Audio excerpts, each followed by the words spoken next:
வணக்கம் மக்களே. நம்ம கார்த்திக் கதையில நவம்பர் 21 என்ன நடக்க போகுது அப்படிங்கறத பத்தி தாங்க இந்த வீடியோல இப்ப நம்ம பார்க்க போறோம். இந்த வீடியோவுக்கு மறக்காம லைக் பண்ணிக்கோங்க. நீங்க லைக் பண்றதுதான் எங்களுக்கு அடுத்த வீடியோ போடுறதுக்கு ரொம்பவே இன்ட்ரெஸ்டிங்கா இருக்கும். சோ மறக்காம லைக் பண்ணிட்டு இந்த வீடியோவை பாருங்க. என்ன நடக்குது அப்படின்னு பாத்துக்கிட்டீங்கன்னா, மறுநாள் ஈஸ்வரி நேரா அந்த ராஜாவை போய் பாக்குறாங்க. மத்த ரவுடிங்க கிட்ட இங்க பாருங்க, இவன் ஏதாவது உண்மைய சொன்னானா அப்படின்னு கேட்க, அந்த ரவுடிங்க சொல்றாங்க, இல்ல மேடம், இது வரைக்கும் இவன் வாயே திறக்க மாட்டேங்கிறான். அந்த அளவுக்கு இவன் நேர்மையா இருக்கான். பச்சை தண்ணி கூட கொடுக்க கூடாது அப்படின்னு நீங்க சொன்னீங்க. அதே மாதிரி நாங்க பச்சை தண்ணி கூட கொடுக்கல மேடம். ஆனா இவன் சுத்தமா உண்மையே சொல்லவே இல்லை மேடம். இவன் ரொம்பவே நேர்மையா இருக்கான் அவனோட நண்பனுக்கு. அப்ப ஈஸ்வரி சொல்றாங்க, இன்னும் எவ்வளவு நேரம் நேர்மையா இருக்கான்னு பாத்திரலாமே அப்படின்னு ஈஸ்வரி அவங்களோட ஆயுதத்தை வெளியில எடுக்கிறாங்க. அந்த ஆயுதத்தை பார்த்ததோட ராஜா ரொம்ப அதிர்ச்சி ஆகுறாரு. அப்போ ராஜா சொல்றாரு, மேடம், தயவு செஞ்சு என்னை விட்டுருங்க. அதான் நான் சொல்லிட்டேனே, நான் நடிக்க தான் வந்திருக்கேன். பரமேஸ்வரி அம்மா தான் நடிக்க சொன்னாங்க அப்படின்னு உங்ககிட்ட சொன்னேன். மறுபடியும் என்னை இப்படி மிரட்டுறது எந்த விதத்துல நியாயம்? தயவு செஞ்சு என்னை விட்டுருங்க மேடம் அப்படின்னு. அவன் யாரு அப்படிங்கறது எனக்கு தெரியாது, என்னை விட்டுருங்க அப்படின்னு ராஜா கெஞ்சுறாரு.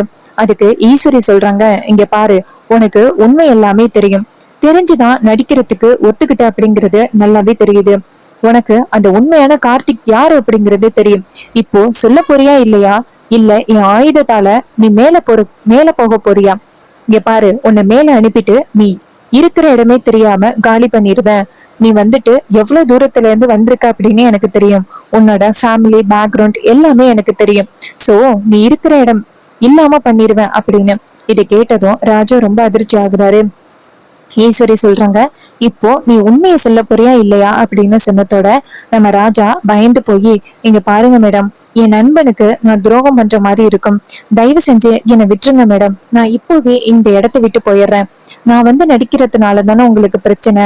நான் நடிக்கவே இல்லை, இந்த இடத்த விட்டு போயிடுறேன், என்னை விட்டுருங்க அப்படின்னு சொல்லிட்டு அவரே கெஞ்சுறாரு. அதுக்கு ஈஸ்வரி சொல்றாங்க, இங்க பாரு, இப்ப நீ உண்மையை சொல்றியா இல்லையா அப்படின்னு சொல்ல, ராஜா அப்படியே கையெடுத்து கும்பிட்டுக்கிட்டு, நான் உண்மையை சொல்லிடுறேன்.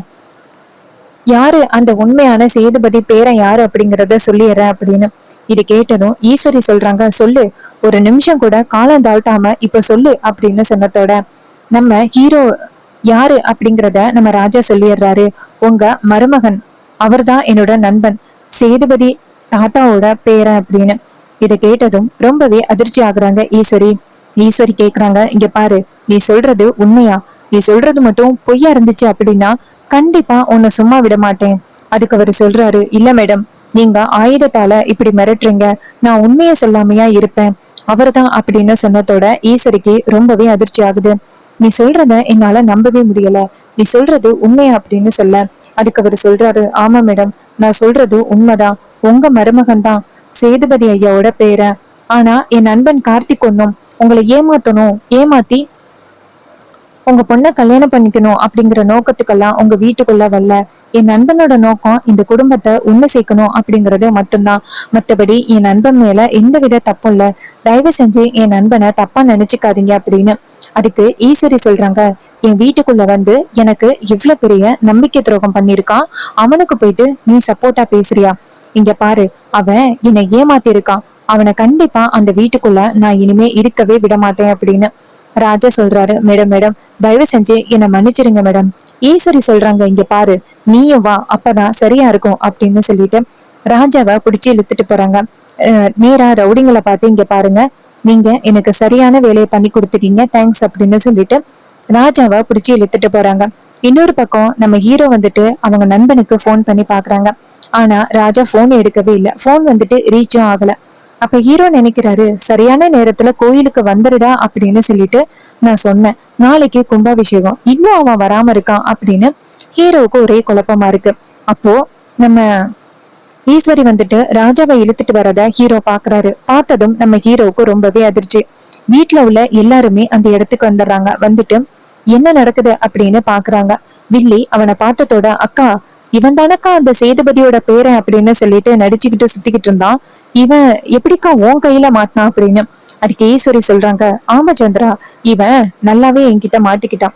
இதுக்கப்புறமும் இவன் எப்படி பொய் சொல்றான் அப்படிங்கிறத பாத்திரலாமே அப்படின்னு ராஜாவை பிடிச்சு தள்ளி விடுறாங்க. பிடிச்சு தள்ளி விட்டுட்டு இப்போ நீ உண்மையை சொல்லு அப்படின்னு சொன்னதோட நம்ம ஹீரோ நேரா ராஜாவை பாக்குறாரு.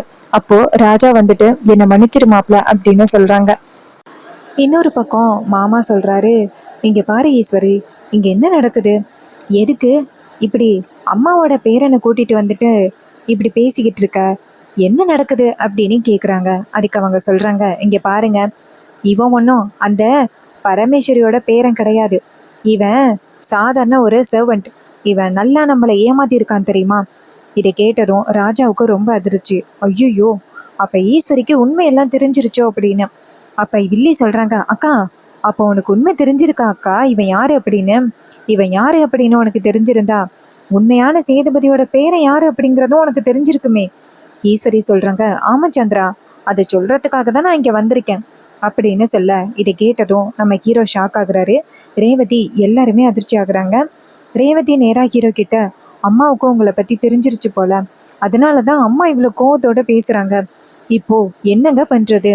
அப்ப ஹீரோ சொல்றாரு, இங்க பாரு, என்ன நடந்தாலும் நடக்கட்டும், எது நடக்கணுமோ அதானே நடக்கும், நம்மளால எந்த வகையிலையும் தடுப்பண போட முடியாது, நடக்கட்டும் அப்படின்னு சொன்னதோட ரேவதி சொல்றாங்க, இங்க பாருங்க, அம்மா கண்டிப்பா கோவப்பட்டா கோவில் கும்பாபிஷேகத்துக்கு வரமாட்டாங்க, அப்புறம் நம்ம குடும்பமே பிரிஞ்சிரும், இப்ப என்னங்க பண்றது அப்படின்னு. அப்போ ஹீரோ சொல்றாரு, பொறுமையா இரு அப்படின்னு. ஈஸ்வரி நேரா அந்த ராஜாவை பார்த்து, இங்க பாரு, உண்மையை சொல்ல போறியா இல்லையாடா அப்படின்னு சொல்ல, அவரு நேரா நம்ம ஹீரோவை பார்த்து, மாப்பிள்ள என்னை மன்னிச்சிரு மாப்பிள்ள, அவங்க அத்தை வந்துட்டு என்னை ரொம்பவே மிரட்டிட்டாங்க, நான் பயந்து போய் எல்லா உண்மையும் சொல்லிட்டேன் அப்படின்னு. இது கேட்டதும் நம்ம ஹீரோ ஷாக் ஆகுறாரு. அப்போ ஹீரோ சொல்றாரு, சரி, எந்த பிரச்சனையும் இல்லை, நீ உண்மையை சொல்றதா இருந்தா சொல்லு அப்படின்னு. அப்ப ராஜா சொல்றாரு, இங்க பாரு மாப்பிள்ள, நான் உனக்கு நேர்மையா இருந்திருக்கணும், அதை விட்டுட்டு நான் உனக்கு துரோகம் பண்ணிட்டேன், என்னை மன்னிச்சிடு மாப்பிள்ள அப்படின்னு சொல்ல, அப்ப ஹீரோ சொல்றாரு, இங்க பாரு ராஜா, பரவாயில்ல, இது வரைக்கும் எனக்கு உதவி பண்ணியே அதுவே ரொம்ப பெரிய விஷயம்தான், அதுக்கு நான் உனக்கு ரொம்பவே நன்றி கடன் பட்டிருக்கேன் அப்படின்னு சொல்ல, அதுக்கு அவர் சொல்றாரு, மாப்பிள்ளை என்னை மன்னிச்சிடு மாப்பிள்ள அப்படின்ட்டு நேரா ஈஸ்வரியை பார்த்து, மேடம், நான் உண்மையை சொல்றேன், என்னை விட்டுருவீங்களா உயிரோட? அதுக்கு அவங்க சொல்றாங்க, உயிரோட விட்டுறேன், உண்மையை சொல்லு அப்படின்னு சொன்னதோட அவர் சொல்றாரு, மேடம், இவர் தான் உங்களோட உண்மையான பேரன், நீங்க கேட்டீங்கல்ல பரமேஸ்வரியோட பேரன் யாரு அப்படின்னு, இவங்க தான் அப்படின்னு. இது கேட்டதும் ஈஸ்வரி எல்லாரையும் பார்த்து, இப்போ புரிஞ்சு போயிட்ட அவங்க எல்லாருக்குமே இந்த பரமேஸ்வரி எப்பேற்பட்ட ஒரு காரியத்தை பண்ணியிருக்கா அப்படின்னு.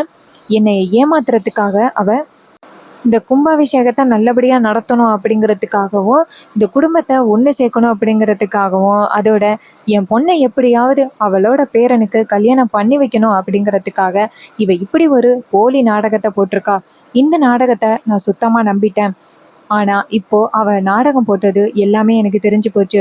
உண்மையான அவளோட பேரன் யாரு அப்படின்னா, என்னை ஏமாத்தி வீட்டுக்குள்ள வந்து மருமகனா நாடகம் போட்டுக்கிட்டு இருக்க இவன் தான் அப்படின்னு சொல்லிட்டு ஈஸ்வரி நேரா ஹீரோவை கை காமிக்கிறாங்க.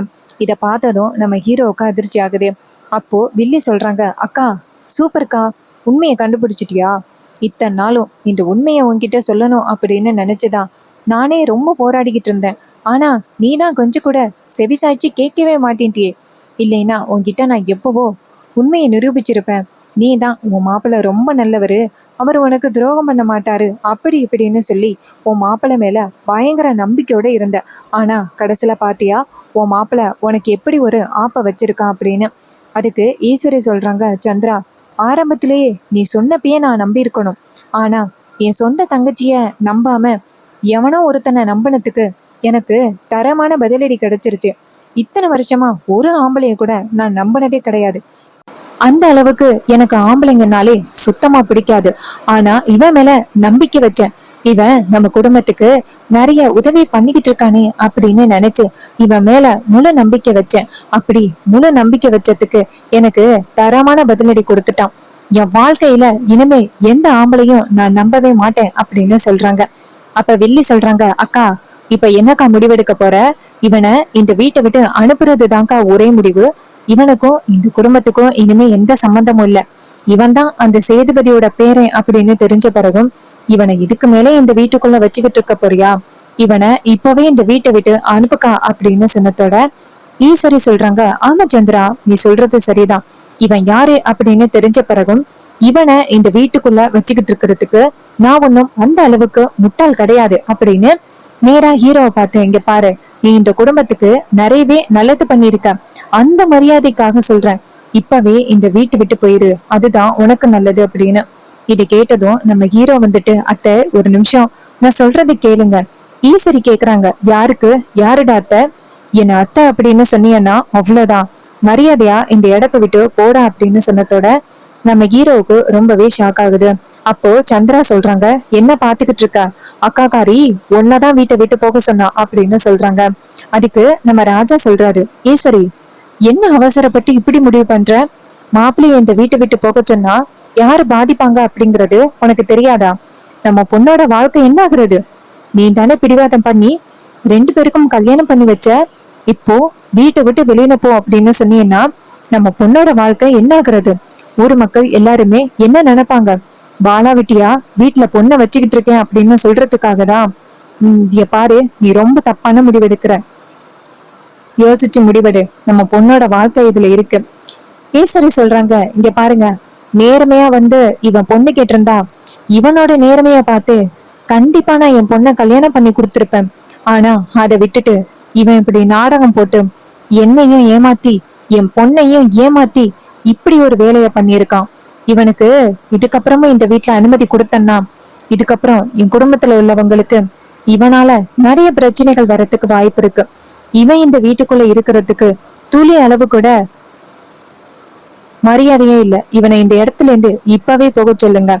ஏதோ இவன் இந்த வீட்டுக்கு நிறைய நல்லது பண்ணிருக்கான் அப்படிங்கிற ஒரு காரணத்துக்காக மட்டும் இவனை கழுத்து பிடிச்சு வெளியில தள்ளல அப்படின்னு. அப்ப ரேவதி சொல்றாங்க, அம்மா என்னம்மா இப்படி பேசுறீங்க?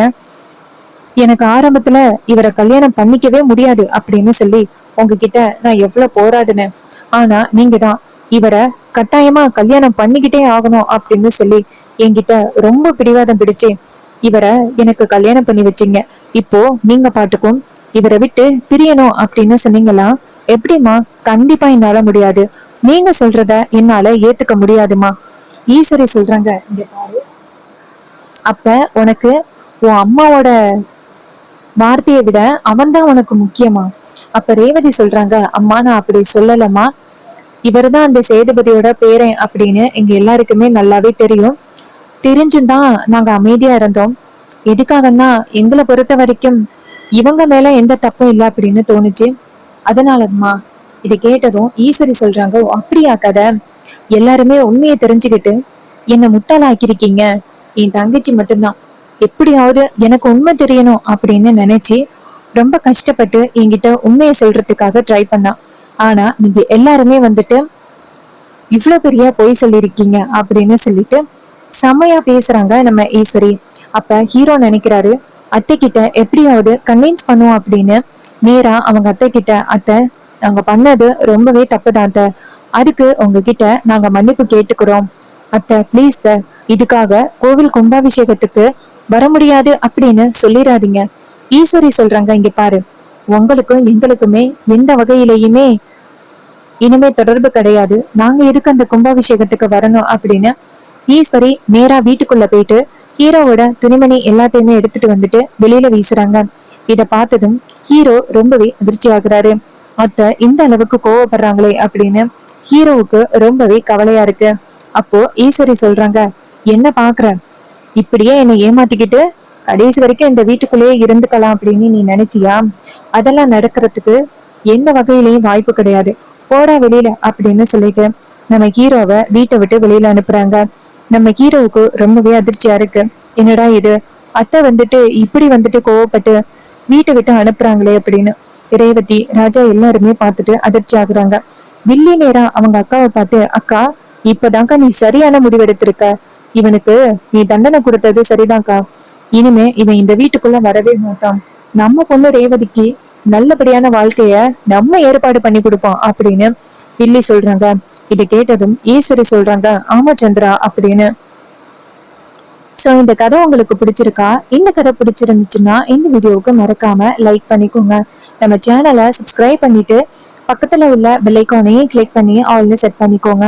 அப்பதாங்க அடுத்த வீடியோ போடும் பொழுது உங்களுக்கு நோட்டிபிகேஷன் வரும், பார்க்கலாம். சோ இதே மாதிரி வேற ஏதாவது ஒரு கதையில பார்ப்போம். தேங்க்யூ ஃபார் வாட்சிங். நெக்ஸ்ட் வீடியோல பார்ப்போம்.